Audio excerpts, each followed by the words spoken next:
आइए सर्वप्रथम उसी गुरु को याद करें जिसकी वंदना हमने अभी सुनी। स्वयं भगवान हमारे गुरु, परम सौभाग्य हमारा है। तो ऐसा सौभाग्य नहीं आ पाता जीवन में। कभी कभी जब हम ऐसे कार्यक्रमों में रोज पहुंच जाया करते हैं तो ऐसा लगता है कि नहीं, ये तो सहज बात है, हर कोई पहुंच जाएगा, इसमें कौन सी बड़ी बात है। पर कभी कभी आप किसी के मुख से सुनते होंगे कि वो तो चाहते हैं कि हमारे घर भी कथा हो जाए या कोई ऐसा काम हो जाए जो भगवान से संबंधित हो, पर वो करा नहीं पाते और बहुत दिन ऐसे बीतते चले जाते हैं और कहते हैं कि हम ऐसी व्यवस्था ही नहीं बना पा रहे हैं। सोच तो रहे हैं पर हो नहीं पा रहा है। कई लोग हमसे मिलते हैं और कहते हैं कि हम अपने घर दीपक की कराना चाहते हैं, व्यवस्था भी बनाते हैं पर हो नहीं पाता। तो ईश्वर से जुड़ पाना, ईश्वर के कार्य में सहयोग कर पाना, भगवान से मिल पाना, ये भगवान की कृपा से ही संभव होता है। तो आइए उस गुरु को याद करें जिसने हमें इतना बड़ा सौभाग्य दिया। ये सौभाग्य ही है, नहीं तो इतने बड़े आयोजन क्यों करते, वो भी बच्चे मिलकर। आपने तो सुने होंगे बड़े बड़े पंडित जी आते हैं और फिर वो आकर कथा करवाते हैं, फिर आप सुनते हैं। ना वो भाव से कह पाते हैं, ना आप भाव से सुन पाते हैं और आप जैसे थे वैसे रह जाते हैं।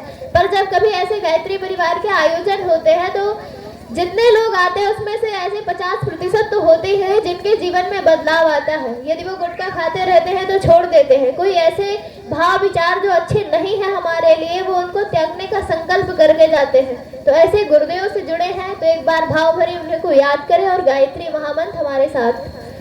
ओम भूर्भुवः स्वः तत्सवितुर्वरेण्यं भर्गो देवस्य धीमहि धियो यो नः प्रचोदयात्।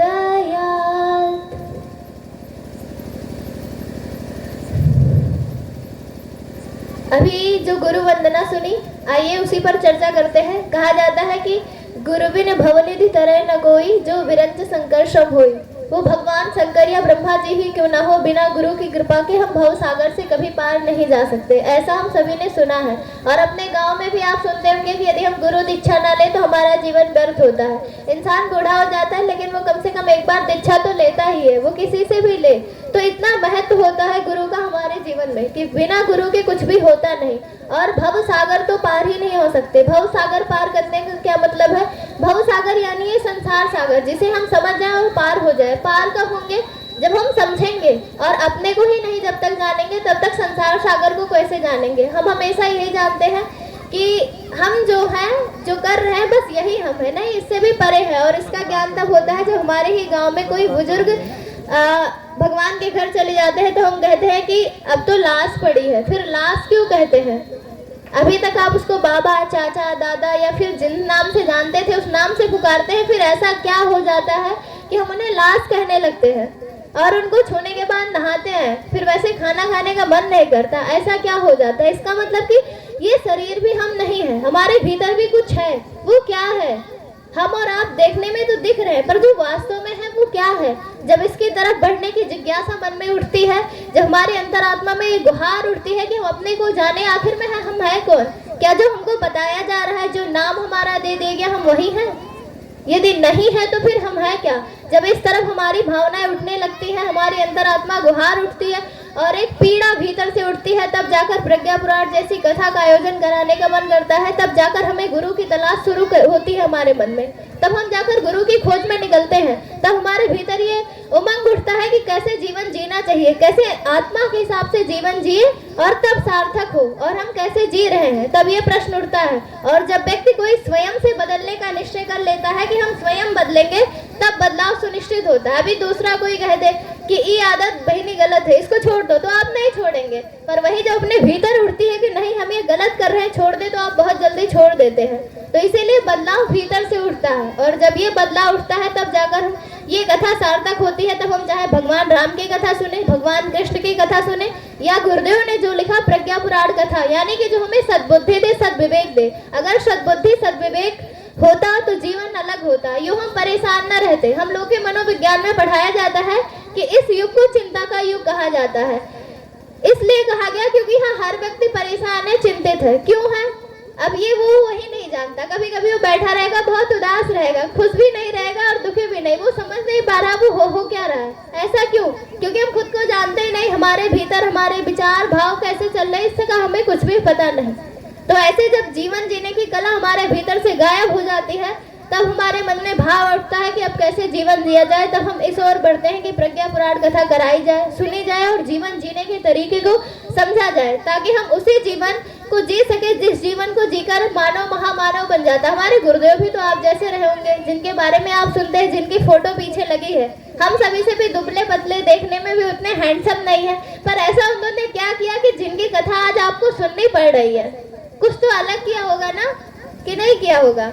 कुछ तो अलग किया होगा। देखिए, हम सभी के पास 24 घंटे हैं, आपके पास भी और हमारे पास भी, पर उन्हीं 24 घंटे में कोई इतना कुछ कर जाता है कि हम उसे महान मानते हैं, उनकी पूजा करते हैं, और कुछ ऐसा होते हैं कि मतलब इतना भी नहीं कर पाते कि उन्हें ही संतोष हो। मरने लगते हैं तो उन्हें तकलीफ होने लगती है। क्यों होने लगती? क्योंकि उन्होंने जीवन में कुछ अच्छा किया नहीं, सिर्फ ऐसे जीवन खाने पीने कमाने में गुजार दी। और इन्हीं चीजों को महत्व देते देते भीतर जो अथाह सामर्थ्य भरे पड़े हुए हमारी अंतरात्मा है, उसको हम जान ही नहीं पाते। क्या दुनिया में कोई ऐसी चीज है जो हम नहीं कर सकते? सब कर सकते हैं, पर हम नहीं कर पाते। क्यों? क्योंकि वो भीतर जो बैठा हुआ परमात्मा है, जो भगवान, हम उसे जान नहीं पाते।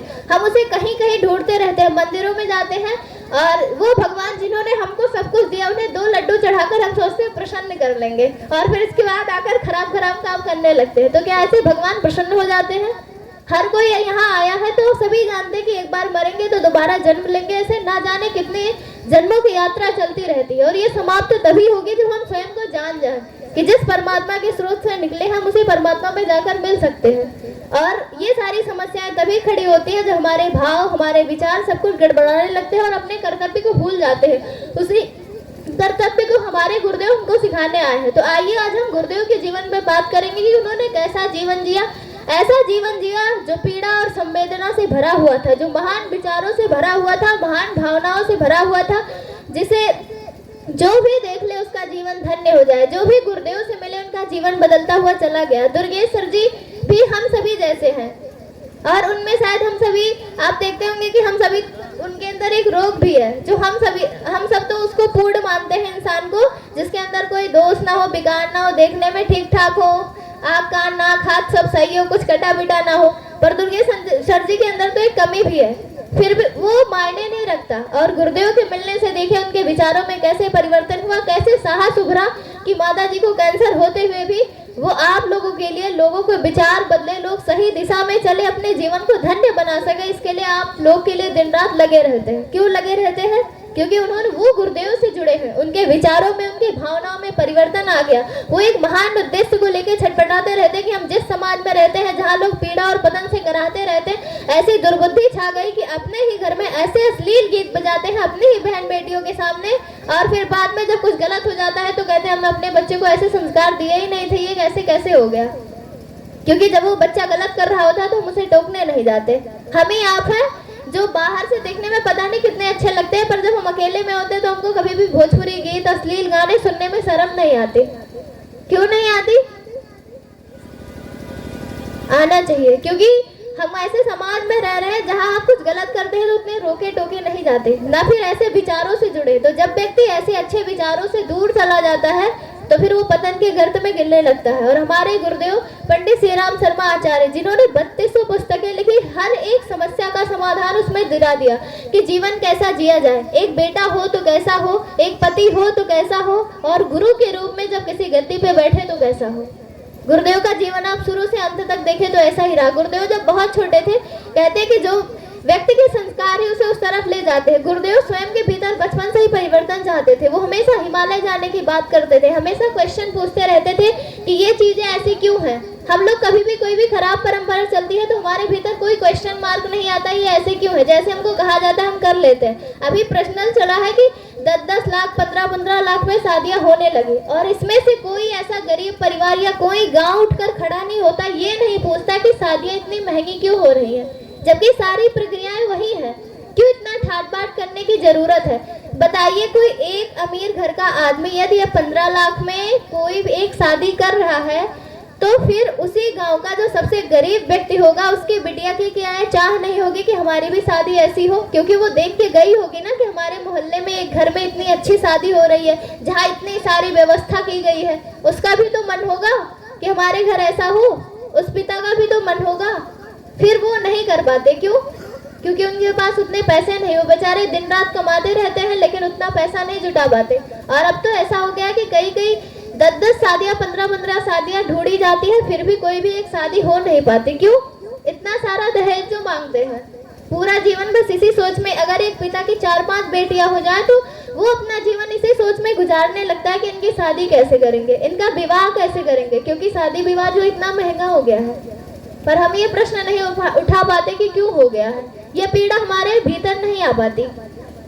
हम जो जैसे चलता है वैसे चलने देते हैं। ऐसा क्यों होता है? हम सोचते हैं कि भगवान को प्रसन्न करेंगे। आप लोग भी सोच रहे होंगे कि अभी आएंगे तो भगवान शंकर की या भगवान राम की कथा सुनाई जाएगी, पर ऐसा हुआ नहीं ना। क्यों?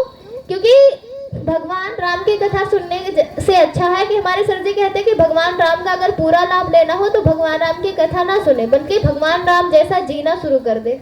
वो कैसे जीवन जीते थे, कैसे अपनी मम्मी पापा की आज्ञा को मानते थे, कैसे एक बार माँ के कहने पर वृंदावन चले गए, कैसे भाइयों में लोभ और लालच नहीं था। आज तो हर घर बट गए हैं, भाई भाई अलग हो गए हैं और सभी लोग कहते एकता में बल होता है। खुद 2 भाई अलग होके कहेंगे भैया एकता में बल होता, जब वो समाज में खड़े होंगे तो कहेंगे एकता में बल होता, और खुद 2 भाई आपस में झगड़ा कर लेते हैं, आपस में बंटवारा कर लेते हैं। बताइए, हम जो कह रहे हैं उसी पे अडिग नहीं। भगवान राम कहते थे कि जो कहो वो करो। भगवान राम की ऐसी मर्यादा थी। भाई के बीच में कभी दौलत नहीं आई। उन्होंने कहा भरत आप ले लो, और भरत भैया ने कहा नहीं राम भैया इस पे आपका हक है तो आप ही लेंगे। ऐसा सम्मान होता था। कभी आपने सुना कि राम के परिवार में आपस में झगड़ा हुआ? नहीं ना। पर मंथरा जैसी आई तो उन्होंने भड़का दिया कैकेयी को, पर राम ने उस पर प्रश्न चिन्ह नहीं लगाया कि माता आपने हमको वन क्यों भेज दिया। क्या हम बस राम की कथा ही सुनते रहेंगे, राम को अगरबत्ती जलाते रहेंगे, मेवे चढ़ाते रहेंगे, मिष्ठान चढ़ाते रहेंगे, और जब बात आएगी राम जैसा जीवन जीने की तो नहीं जी पाएंगे? भगवान राम सबसे अच्छे शिष्य थे, जिन्होंने अपने गुरु के कहने पर अपना पूरा राजपाट त्याग के भी निकल दिए जंगल के लिए। गुरु ने कहा कि राक्षस को मारने चलना है तो वो मारने चल दिए। ये नहीं पूछा कि अभी तो हम छोटे हैं, कहीं राक्षस हमको ही मार दे, हम नहीं जाएंगे। फिर उनके पिता भी ने भी नहीं रोका कि आप मत जाओ। क्यों नहीं रोका? क्योंकि उनको पता है कि गुरु जो कहेगा वो सही कहेगा। इसलिए सभी लोग कहते हैं कि गुरु के शरण में जाएंगे तो हमारा जीवन का उद्धार हो जाएगा। गुरु जिसको भी मिल जाता है उसके भीतर से ज्ञान का जन्म हो जाता है। ज्ञान वो नहीं जो हम सभी जानते हैं। बहुत सारे लोग बहुत बड़े बड़े हो जाते हैं और कहते हैं कि ये बच्चे क्या जानते होंगे, हम तो सब जानते हैं। ये बच्चे शायद कुछ ना जानते हो, बहुत थोड़ा जानते हो, पर उस बहुत थोड़े में बहुत सत्य छुपा हुआ है। क्यों? क्योंकि यदि ये बच्चे जानते हैं कि सुबह उठकर माता पिता का प्रणाम करना चाहिए, तो ये जानते ही नहीं, ये करते भी हैं। और हम जो हमसे बड़े हो जाते हैं वो ये जानते तो हैं, पर कभी आप उनको माता पिता का पाँव छूते नहीं देखेंगे, उनको शर्म लगेगा। वो रोज सुबह उठ के नहीं छू पाएंगे, कहीं जा रहे हैं तो परंपरा बस छोड़ लेंगे। वो भाव उनके भीतर से प्रकट नहीं हो पाता। क्यों नहीं हो पाता? क्योंकि वो चीजें हम सुनते तो हैं, पर जब बात खुद पे करने की आती है तो कर नहीं पाते। हमारे गुरुदेव जी ज्ञान की मूर्ति थे, उन्हें ज्ञान मूर्ति कहा जाता है। क्यों कहा जाता है? क्योंकि वो ज्ञान सिर्फ सुने नहीं थे, उनके जीवन में उतरा हुआ था। हर वो ज्ञान जो उन्होंने अपने मुख से दूसरों को बताया, उन्होंने पहले खुद जिया। यदि कहा कि आप संयम पूर्वक जिए तो गुरुदेव से ज्यादा संयम कौन कर सकता? हम सभी तो कभी थाली में 4-5 आइटम ना आए तो खाना खाने का मन नहीं करता, पर हमारे गुरुदेव ऐसे थे जिन्होंने 24 साल तक छाछ और जौ की रोटी खाई, इसी पे पूरा जीवन गुजार दिया, वो भी बिना नमक के। और हम गुरुदेव का उदाहरण देते रहते हैं। घर में कभी भी सब्जी में नमक कम पड़ जाए तो झगड़ा कर लेंगे। ऐसा करते हैं अपने घरों में, पर हमारे गुरुदेव ऐसा नहीं करते थे। तो हमको गुरुदेव के जीवन को देखना चाहिए, उसे सीखना चाहिए। इसीलिए कहा जाता है कि जब गुरु मिल जाए तो गुरु को देखो, गुरु कैसे जीवन जी रहे हैं। और जब हम गुरुदेव के हिसाब से जीवन जीना शुरू कर देंगे तो हम भी महान इंसान बन जाएंगे, उसमें कोई भी कमी नहीं रहेगी। पर हम ऐसा नहीं कर पाते। क्यों नहीं कर पाते? क्योंकि हम और सारी चीजों में फंसे हुए होते हैं, उलझे हुए होते हैं। यहाँ हम देखते हैं कि गोस्वामी तुलसीदास जी 89 उम्र में निकलते हैं और रामचरितमानस की रचना कर देते हैं। और यहाँ हमारे 89 साल के जो बूढ़े बुजुर्ग होते हैं वो इसी में फंसे रहते हैं कि अभी तो खेत का इतना काम पड़ा है, ये हुआ वो हुआ, अपने लिए समय नहीं निकाल पाते, ना ही भगवान के लिए निकाल पाते। और अगर समय मिला भी तो फिर इनकी चुगली करते हैं, उनकी चुगली करते हैं, ऐसे ही जीवन बर्बाद कर देते हैं। क्या जीवन सिर्फ इसी के लिए मिला होगा? नहीं, किसी और चीज के लिए मिला होगा, किसी महान उद्देश्य के लिए मिला होगा। हम सभी के भीतर भी वो संभावनाएं छुपी है कि हम गुरुदेव जैसे बन जाएं, माताजी जैसे बन जाएं, पर ऐसा नहीं हो पा रहा है। क्यों? क्योंकि वातावरण बहुत दूषित हो गया है, लोगों के विचार और भावनाएं बदल गई। एक कहानी आती है, वो हम सुनाना चाहेंगे कि एक बार कृष्ण भगवान ने महाभारत का युद्ध तो किया, जब वो समाप्त हो गया तो राज्य जो है युधिष्ठिर को दिया गया। और इसके बाद भगवान श्री कृष्ण ने कहा कि सब काम तो खत्म हो गया है, राज्य भी आपको मिल गया, पर एक काम अभी बाकी है। ये जो वातावरण दूषित हुआ है इसे शुद्ध करना पड़ेगा। तो उन्होंने कहा भगवान ये कैसे होगा?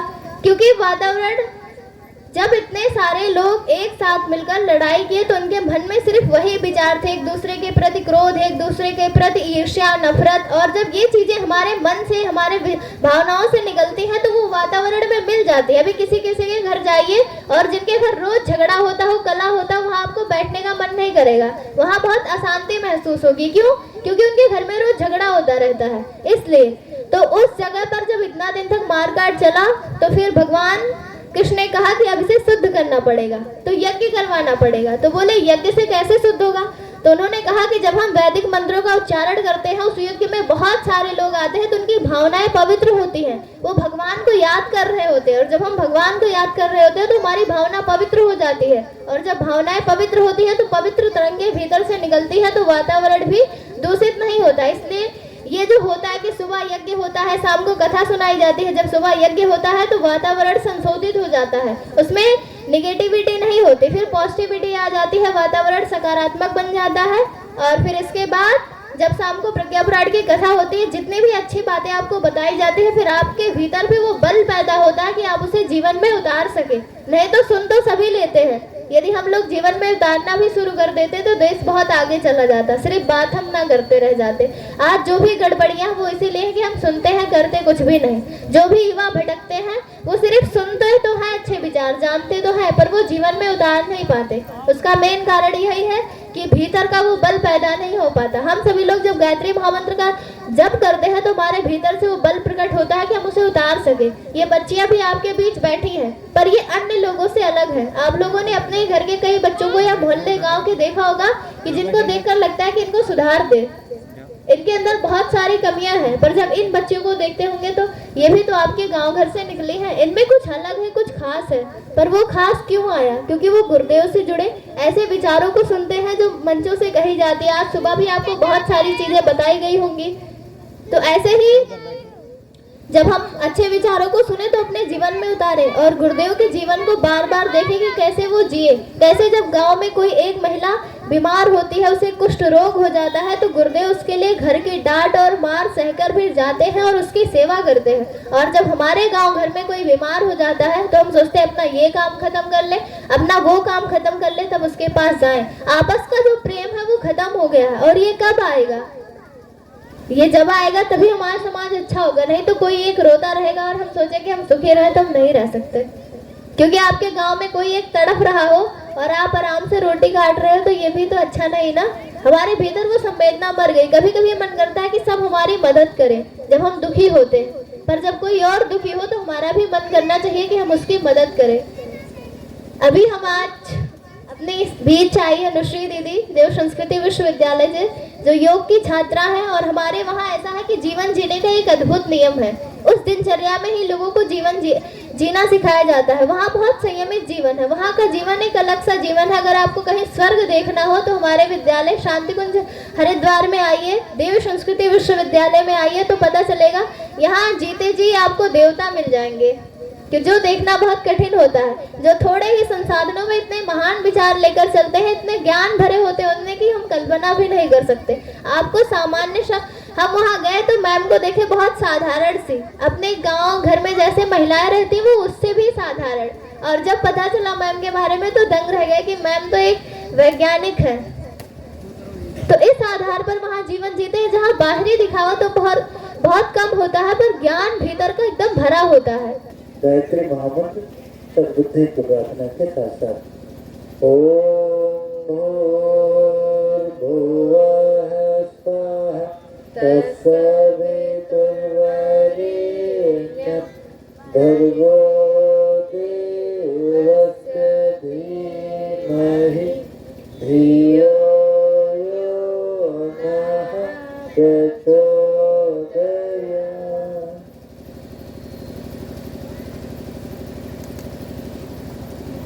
हम लोग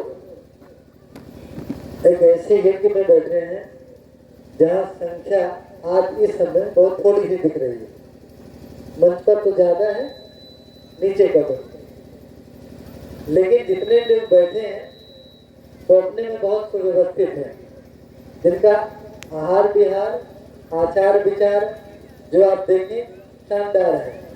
शब्दों से कोई कितना बोल पाता होगा, कितना लेक्चर दे पाता होगा, बातचीत में कितना आगे होगा, कितना तरक्की कितना कुतरक्की होगा, ये हम नहीं कह सकते।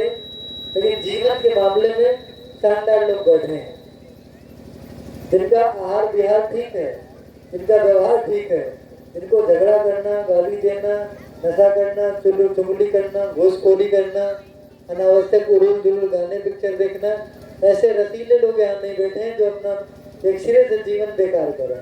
अच्छे लोग बैठे हैं और इनके अंदर एक जिज्ञासा है तो अपने जीवन को बेहतर कैसे बनाया जाए।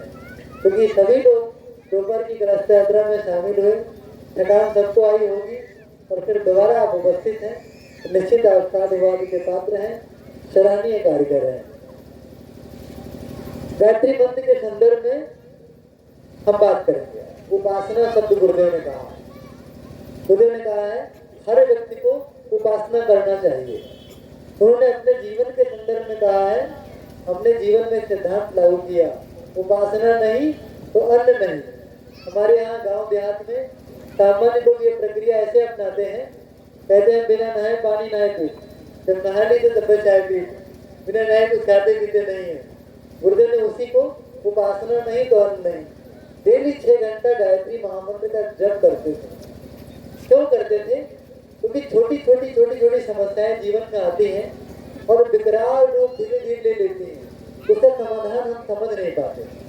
आधा समस्या का समाधान समझते हैं, आधी बात हमको समझ नहीं आती, और जो बातें हम समझ गए उसका सॉल्यूशन निकालने का अपने अंदर आत्मबल ही नहीं पैदा होता।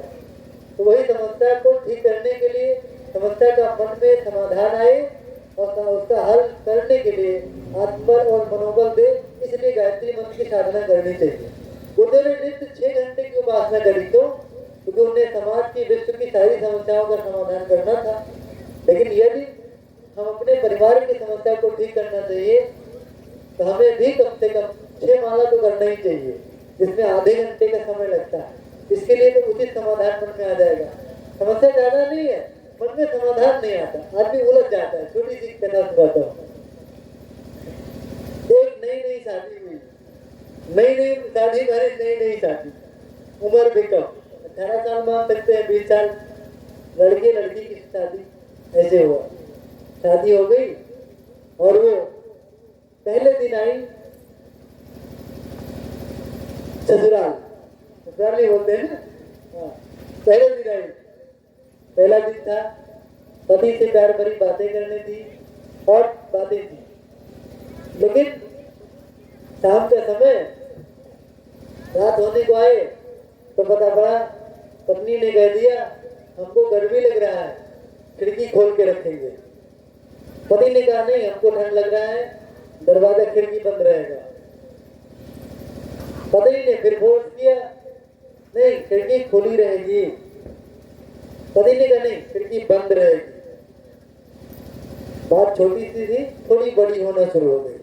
उन्होंने कहा नहीं, खिड़की बंद रहेगा तो बंद रहेगा।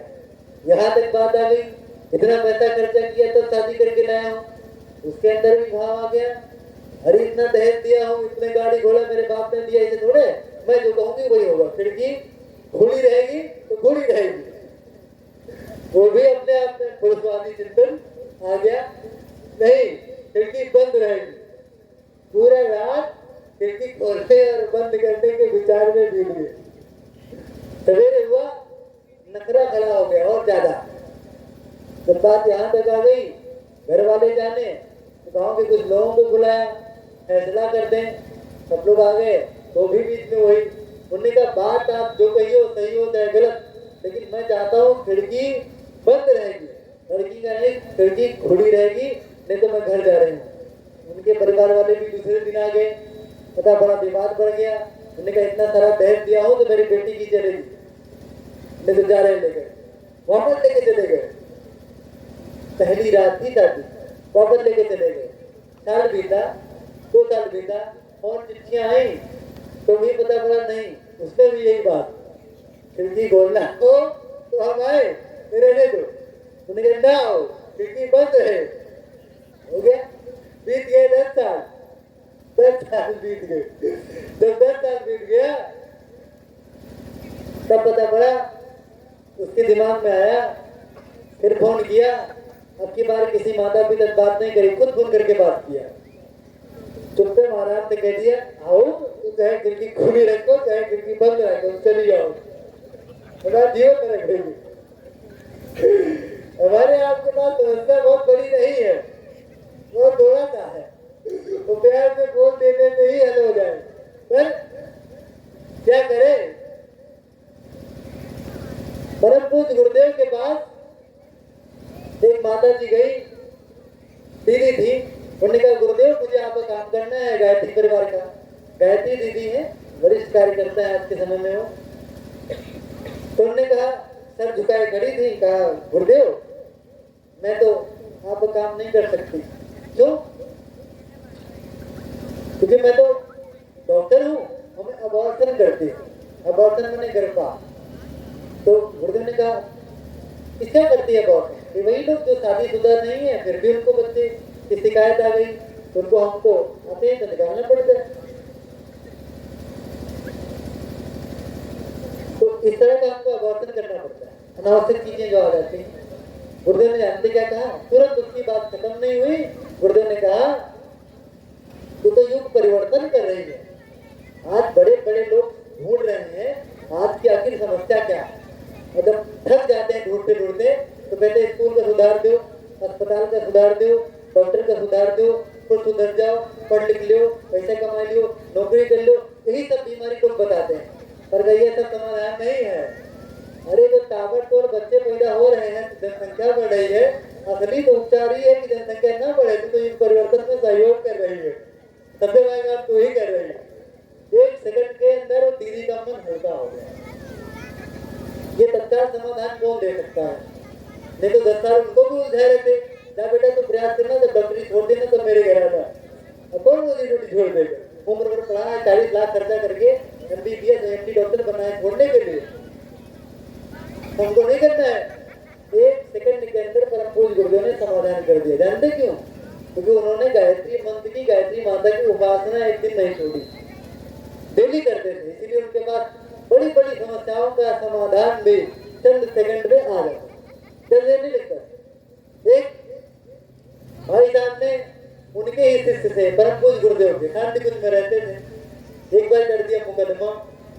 शिष्य ने कहा, एक शिष्य आए और गुरुदेव आपके ऊपर तो मुकदमा हो गया है, तो क्या करना पड़ेगा?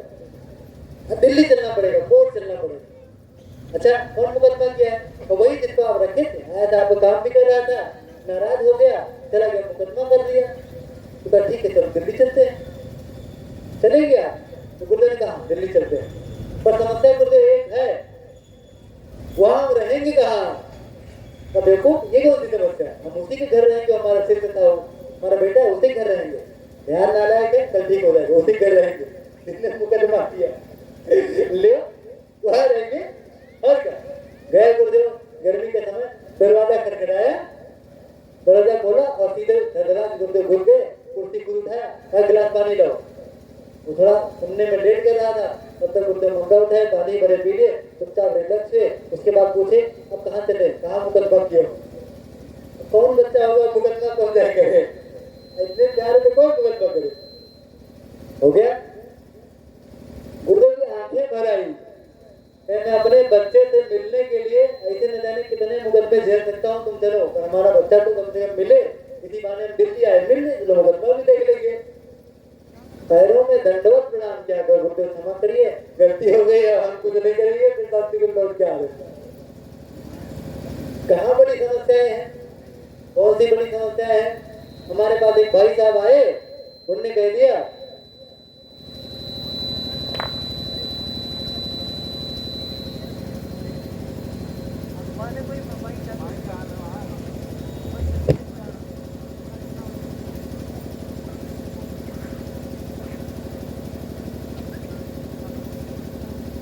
मैं बोला था समस्याएं कोई बड़ी नहीं होती, सब छोटी होती, सब के सब नहीं सर जी, शादी की समस्या बहुत बड़ी होती। भाई साहब मेरे पास आए कि गुरु जी बहुत परेशान है। जो भाई का बताइए वो बहुत परेशान हो, समाधान कही जाए हमारे बस में हो तो ठीक है, ना कुछ उपचार बताओगे हमारे पास जो कुछ हुआ ले जाओगा कभी।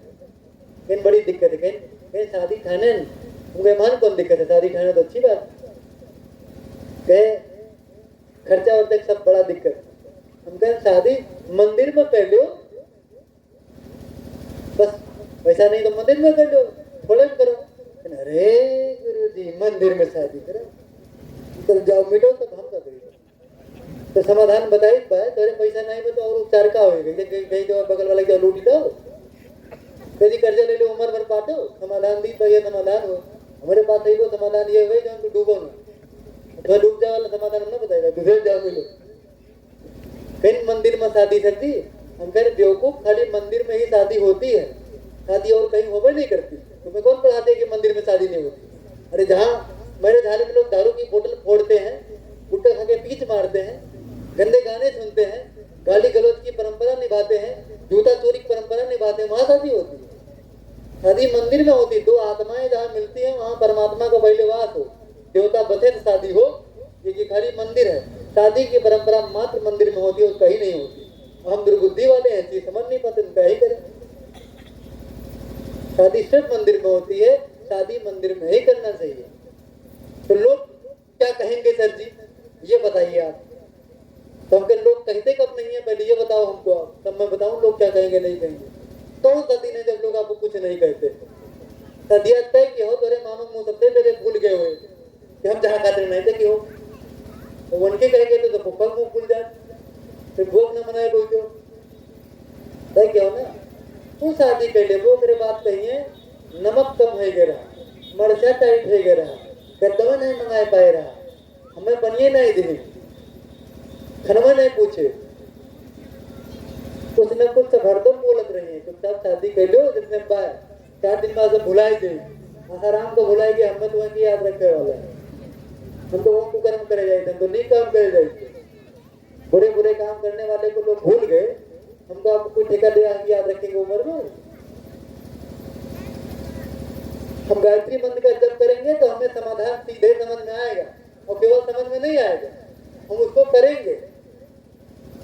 हम जिन अपनी उम्र के जिन बच्चों को देखते हैं वही डिप्रेशन में है।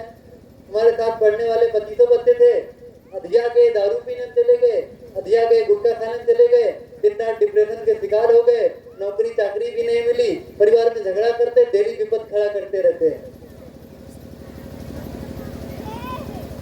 अपने दिमाग में बैठा कि क्या करें, मन में एक बात बना, कुछ अच्छा जगह हो वहीं जाओ, जुड़ जाओ। मिला गायत्री परिवार, जुड़ गए। गायत्री मंत्र जप करना था, किताब पढ़ना था, 1 दिन 2 दिन 10 दिन ऐसे कार्यक्रमों में जाना हुआ, मन हो गया शांत। हमको पता पड़ गया यही एक समाधान है कि मन को ठीक करें। उसके बाद हम सीधे कुर्ता धोती चढ़ा लिए, हमारे मित्र लोग क्या कहें, गाली दे, अरे भैया, अरे बाबा बाबा हो गए, तू आसाराम में बनबो, उससे कम तू न रहो, राम रहीम हो जाओ। देखो कर्म हमारा थोड़ा नहीं, मित्र लोग हमारे देखा जो में कहता है कि कुछ बाकी नहीं लगाएंगे, लेकिन हमें लाग की ये कहा थी कल का भुलाई दी है, लेकिन हम कुर्ता धोती में शांत तो हम। ये भारतीय परंपरा है, गिरवी नहीं है, विदेशी नहीं लेके आवा। अब ये भारतीय परंपरा है कुर्ता धोती, वैज्ञानिक विधि है। जहाँ सूर्य की किरणें ज्यादा होती है, प्राण जीवन में ही ज्यादा होता है, विवेक अनुशासन में ही ज्यादा होता है, सूर्य का गुण और प्राण तत्व वही ज्यादा होता है। पीले कपड़े का आकर्षण सूर्य तत्व को अपने पास खींचती रहती है, रात को भी ये पौष्टिक बनाने का काम करता है। और जो ढीले ढाले कपड़े हैं, ऐसे बैठना हो तो हमारे पैंट फाटे नहीं, और बैग में ठंडी लगती तो ये धोती बड़ी दिया वादा बिछाई, हाँ ठीक है, बढ़िया वैज्ञानिक कपड़ा मिला हुआ है, तो लोग ये सब कहने, लोग का क्या करें भैया, लोग तो बहुत कुछ गड़बड़ कर रहे हैं। अभी दीदी बता रही थी, सारे लोग जो कहते हैं मैं तो क्या क्या बोल रही थी, कौन सा बोले, नॉन वेज नॉन लिविंग ऐसे करके, लिविंग, हाँ लिविंग नॉन लिविंग बता रही थी। हम सब लोग हरी चीजें खा ही नहीं पाते हैं, सब नॉन लिविंग पे डटे हुए हैं। क्या करें, समाधान समझ में आ जाए। हमको एक बात समझ में आया कि जब किसी से मुख से कह देते हैं उसको ना आशीर्वाद लगता है ना बात फलती है। जब गुरुदेव से नहीं जुड़े थे, गायत्री मंत्र नहीं जपते थे ना, तो एक बात किसी से कहते थे, उसी को 40 बार दोहराना पड़ता था, लेकिन वो सुनता नहीं था। लेकिन जब गायत्री मंत्र का जप करने लगे, समझ में आ गया, कुरकुरे, नमकीन, बिस्कुट, समोसा इस स्वास्थ्य को चौपट करते हैं। एक सिरे से चाय पानी सब खाली, बहुत जबरदस्ती कोई करे, उसके प्यार और भावना की इज्जत रखने के लिए खा ले भले, अपने परम नहीं आता। स्वस्थ है, मस्त है। एक बार हमको पता पड़ गया, हमने छोड़ दिया। अब जुबान को साधा जुबान से कभी गाली दिया नहीं। दो लोग हमसे आवे और चढ़ी बैठे हम खूब करिए आवे, तो हम सोचते कौन गाली देगा, कब दिया नहीं। जुबान से कभी गाली नहीं दिया गया, जुबान से कभी अभक्त सिखाया नहीं गया। गायत्री मंत्र का जब निरंतर किया गया, गुरुदेव की किताब पढ़ी गई, लोगों को अच्छे रास्ते पर बताने का सलाह दिया गया, इसलिए वाणी तब गई है।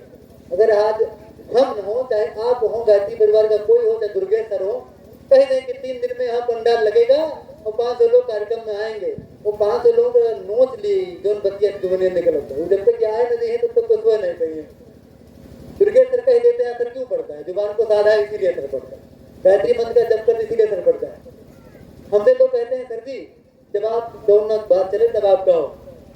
हम कहीं किसी को, अपने इतने लोग जुड़े हैं उनसे हम कोई चीज नहीं कहते। हम जानते हैं जब मैं कह दूंगा कोई बात तो लोग जैसे दब जाते हैं, अब नहीं करेंगे तो क्या करेंगे। जैसे हम कह दे, अभी इतने लोग बैठे हैं कि हमारे लिए 4 पहिए की व्यवस्था करिए, हमको घर जाना है, तो हमें लगता है कोई बात टाल देगा, सर्वे नहीं करेगा। हम साइकिल से लेकिन चले जाएंगे, कहेंगे नहीं कि बात में वजन है। कहीं वो पूंजी गांधी जी के पास थी जिसकी वजह से पूरा अंग्रेज उनसे थर्राते थे। गांधी जी के सामने मत आओ, कुछ भी करो, क्यों? क्योंकि वो जौन जौन कहा चला दिए वह हाँ हाँ भरत चला जाओ, उसके बाद घर नहीं कहते। ये केवल हमारे लिए है, आपके लिए ऐसा नहीं।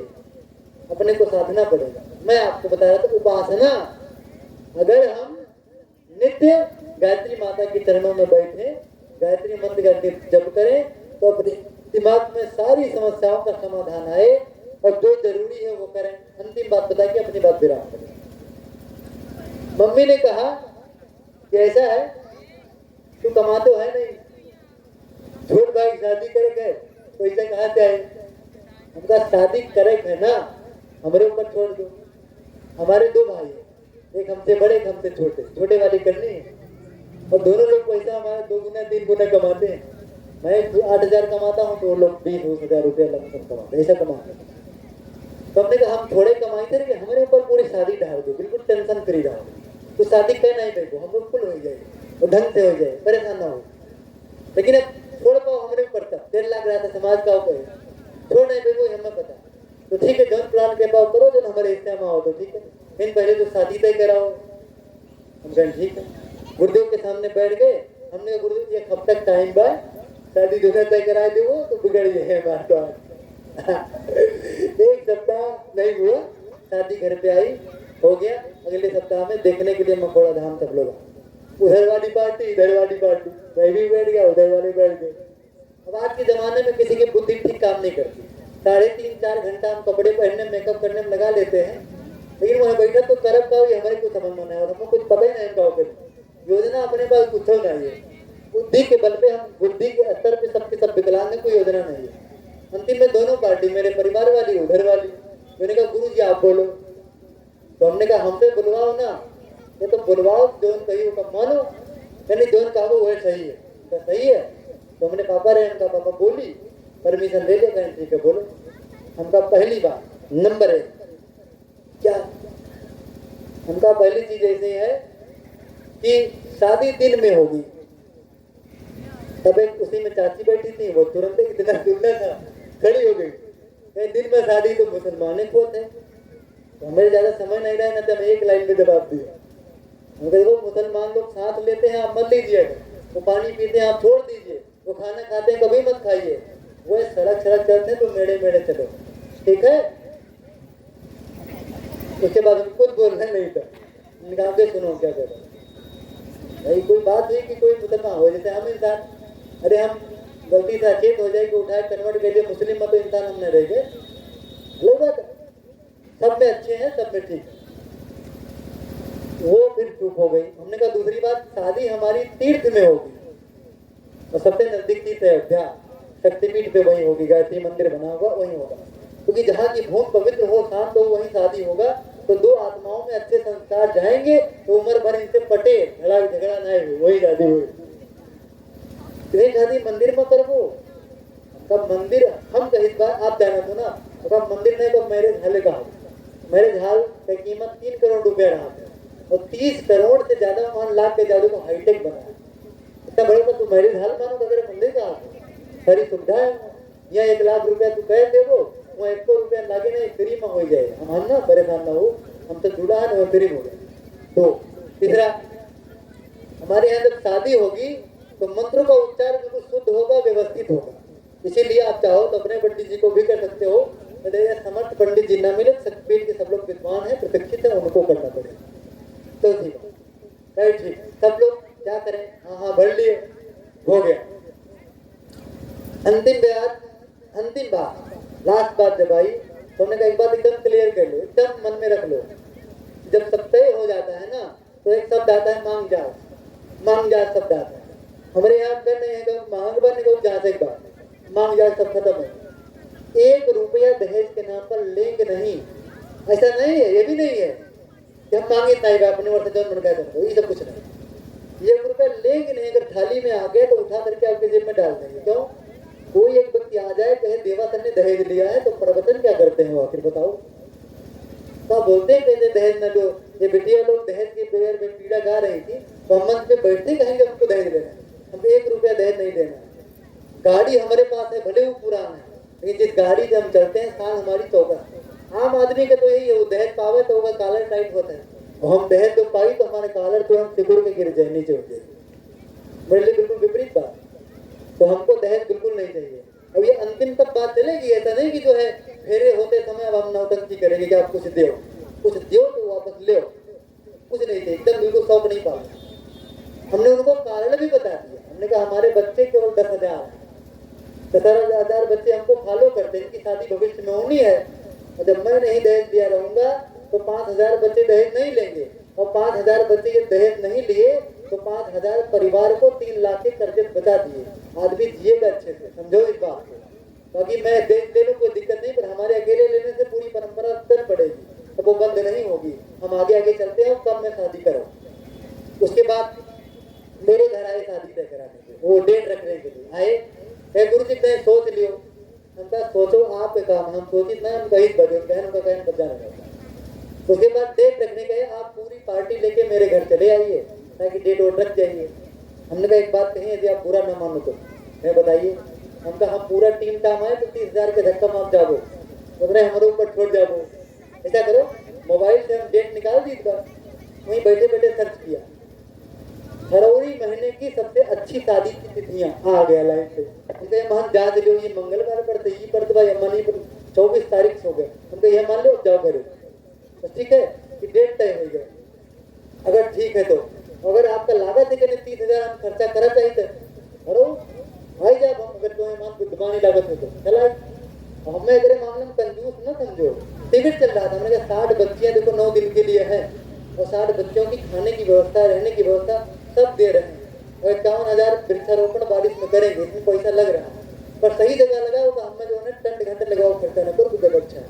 1 महीना बाद फुर्सत मिले बुलाए लो, संतुष्ट होकर वो चले गए वापस, और बिना कुछ पैसा दे। हमने देखो फलदान किया, शादी तय करी, डेट भी रख दिया, 1800 रुपये जेब से कुल खर्चा किया है, और कभी किसी ने हमारी बेइज्जती नहीं कराई। इसमें इतने लोग बैठे हैं, कोई हमको कुदृष्टि से देख नहीं सकता, ये कहने सकता सर जी आप बिल्कुल बेकार हो, ये मैं शादी तय करूँ, सब प्रसन्न पीट सकता होता, ऐसी ही शादी होनी चाहिए।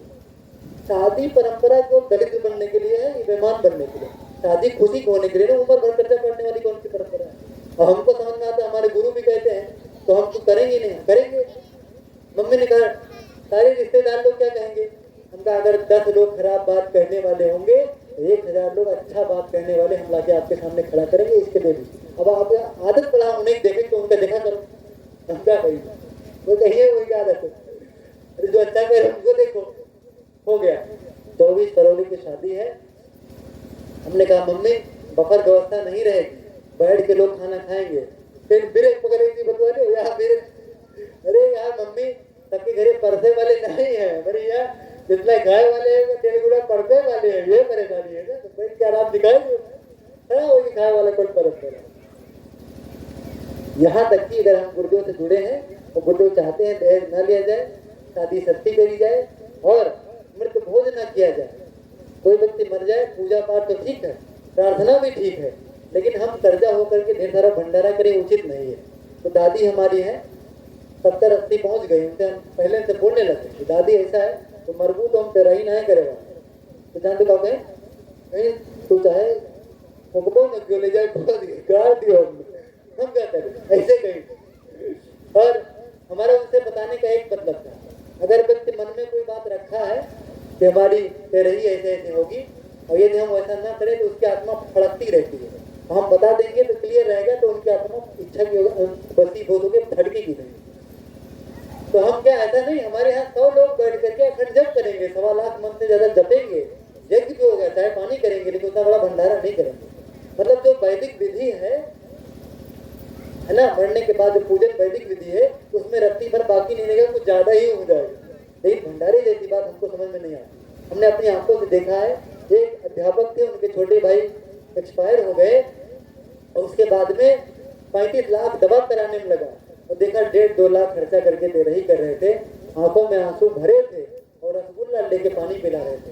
मैं बैठ करके उसी प्रांगण में रोया, मुझे कहा हाय रे परंपरा, हाय रे दुर्बुद्धि, क्या करें, 35 लाख पिता खर्चा हो गया, 8 साल 5 साल की लड़कियां अनाथ हो गई, उसके बाद पूरा समाज रसगुल्ला खाने और भोजन खाने पर उतारू है, कैसी परंपरा है। हमने कहा ये हमसे तो नहीं हो पाएगा, हम गुरु जुड़े नहीं तो ये तो हम नहीं करेंगे। बहुत सीधी सी लॉजिकल बात, जरूरी बातें छोड़ेंगे नहीं। मैं आपको सिर्फ बता रहा था, उपासना गुरु के साथ बैठे हैं तो उनका अपने जीवन में उतारिए। उन्होंने सब ऐसे ही कैसे मैं बता रहा हूँ, जब वो एक्सपायर हो गए ना तो गुरुदेव ने कहा शांति कुंज में यही हमारी यही जलाइए और भंडारा मत करिए, सुबह शाम तक कितनी ड्यूटी चलने दीजिए। शरीर कपड़ा था उतार के अपने फेंक दिया, दूसरा कपड़ा पहन लीजिए, बस। गायत्री मंत्र यदि रेगुलर करेंगे तो ऐसा अच्छा काम करने के लिए समर्थ हो जाएंगे, सारा टेंशन कुछ है नहीं।